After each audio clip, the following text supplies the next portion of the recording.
Ladies and gentlemen, welcome back. My name is Ace, and as you can see, I am playing as a scout here, a completely vanilla scout.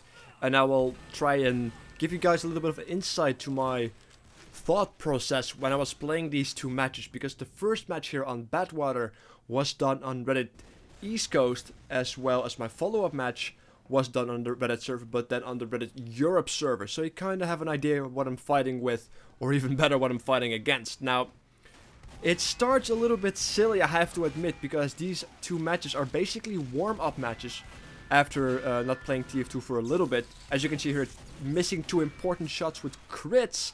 And then here I'm just trying to troll the spy with my bat, because I never really have the bat with me, or the stock pistol even. So my first instincts are always to try and kill with the scattergun. The only reason why I hit the spy with the bat is because I knew I had the bat with me. And it's kind of silly to not use a weapon if you have it with you, right? Does that make sense? So I kind of always try and get some damage going with the bat, even though it doesn't seem all that great, because a scattergun shot is going to be significantly more effective. And even a pistol will be more effective than a bat, in my personal opinion. And I hadn't even used the pistol yet, so it was still fully loaded and such. Now, silliness aside, this first match was probably my best match.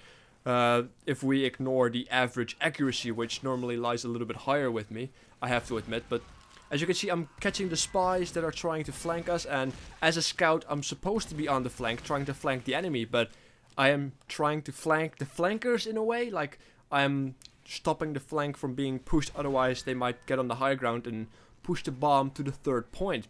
But as you can see at the time, we're keeping him at bay, which is kind of neat. So I'm just chilling out on the right side of the map here, making sure that no spies or other scouts perhaps try and get here on the high ground and secure it, and then the soldiers can move up and the demos will move up, and it becomes all kinds of chaos, which I was specifically and knowingly trying to avoid here. Also getting a nice kill here on the medic, which is always nice as a scout, killing off a medic, because that's one of your jobs in one way or another.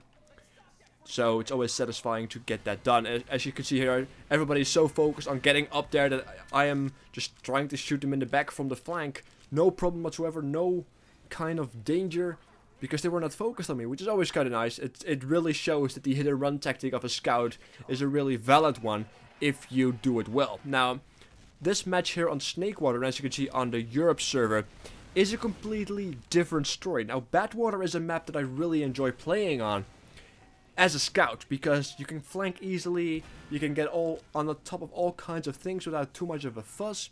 And on Snakewater, it's not as bad, but it's definitely significantly harder to flank people. At least it feels harder to flank people, or my scout skill just doesn't combine well with the map on Snakewater. And as you can see here, the horrible match up between me and this scout here took way too long, but it is how it is. Now, the first part on Snakewater is kind of alright, because there are many ways to get behind people. And mid is pretty damn open, so you have a lot of ways to get in or to get out. The problem for me lies what happens after mid, which usually revolves around second to first. That's where my scout issues really come to the surface and prevent me from doing anything. Now, when such a thing happens, I am fairly happy that I am in fact a scout using mainly a vanilla loadout, because the pistol, even though the weapon spread is weird, to put it lightly, it does give you some distance between you and the enemy. Also getting a very nice kill here on a Uber medic, which felt very, very satisfying, but it doesn't happen all that often really. But it's really hard on most capture point maps to push to all the way to the last point without your help. You can't flank, you can't really rely on the element of surprise, because the moment you get to the first, or when you get to first, or you're trying to push through the first as a scout, you are in vision, everybody knows where you are, and they will try and harm you in every single way possible, which is kind of frustrating, but which is why you're also seeing me basically just sticking once again, on the flanks, killing the scouts that try to get through here and try to pick off people, but I'm in the way and I tend to kill them most of the time. because they don't really expect me to climb up here and, you know, shoot them in the face.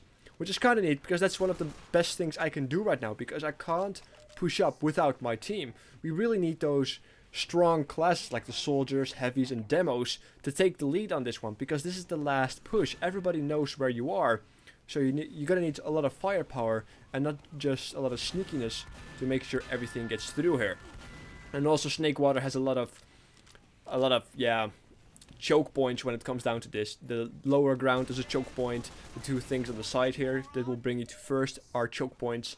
It's all kinds of messy, so what I tend to do is just stick around the flanks, get on the low ground, see if I can perhaps push a little bit, but as you can see, it usually ends up in me dying, which is a little bit unfortunate, but it happens. So these are somewhat my vanilla scout thoughts or thinking processes, if that's even a thing. And while we dive into sudden death, you can already tell that this video is also, you know, getting to an end. So I hope you guys enjoyed this video. Make sure to subscribe if you want to see more. And also make sure to follow me on Twitter and Facebook, because YouTube is still a bit glitchy. And if you do like to watch my content, it would be unfortunate if you have to miss it because, well, reasons. So I'll catch you guys next time. Take care.